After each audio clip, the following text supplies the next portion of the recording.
बिहार के पोल बैटल में मायावती की एंट्री यूपी से सटी सीटों पर कितना डाल पाएंगी प्रभाव। बिहार विधानसभा चुनाव के पहले चरण के लिए वोटिंग हो रही है, तो दूसरी तरफ बसपा प्रमुख मायावती गुरुवार को बिहार के सियासी रण में उतर रही है। मायावती क्या अपनी एक रैली से बिहार की सियासी जंग फतह कर पाएंगी? उत्तर प्रदेश की तरह बिहार की सियासत में भी दलित समाज की भूमिका निर्णायक मानी जाती है, लेकिन दोनों राज्यों में दलितों का सियासी मिजाज एक जैसा नहीं है। कांशी राम ने उत्तर प्रदेश के दलितों में सियासी चेतना जगाकर बसपा को 4 बार सत्ता तक पहुंचाया, लेकिन यूपी जैसा करिश्मा बिहार में बसपा नहीं दिखा सके। बिहार के सियासी मैदान में बसपा एक बार फिर से किस्मत आजमा रही है। देखना यह है कि इस बार बिहार में मायावती क्या सियासी करिश्मा दिखाती है।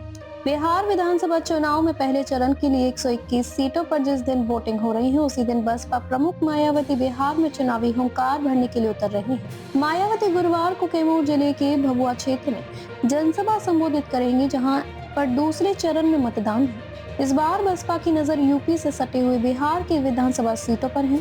यूपी के गोपालगंज, कैमूर, चंपारण, सिवान और बक्सर के जिले की सीटों पर बसपा पूरे दमखम के साथ लड़ रही है। यही वजह है कि बिहार के इन जिलों की 15 से अधिक सीटों पर बसपा पूरी ताकत लगा रही है। दलितों को एकजुट करके कुछ सीटों पर कब्जा करने की रणनीति पर काम कर रही है। चैनपुर सीट पर बसपा 2 बार जीत चुकी है।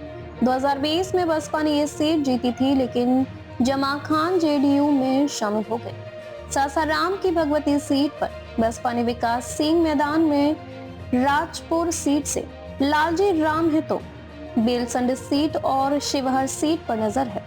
यूपी सीमा से सटे इन जिलों में पिछले चुनाव में एनडीए को सफलता नहीं मिली थी। इस बार चुनाव में बसपा की मजबूती से लड़ रही है। बिहार में दलित वोट बैंक महागठबंधन से यदि दूरी बनाता है तो एनडीए को फायदा मिल सकता है। बसपा जिस तरह बिहार में प्रत्याशियों के चयन में यूपी में हिट रहे अपने सोशल इंजीनियरिंग के फॉर्मूला का इस्तेमाल किया है, उससे साफ है कि बिहार के नतीजों का प्रभाव यूपी की सियासत पर भी पड़ेगा।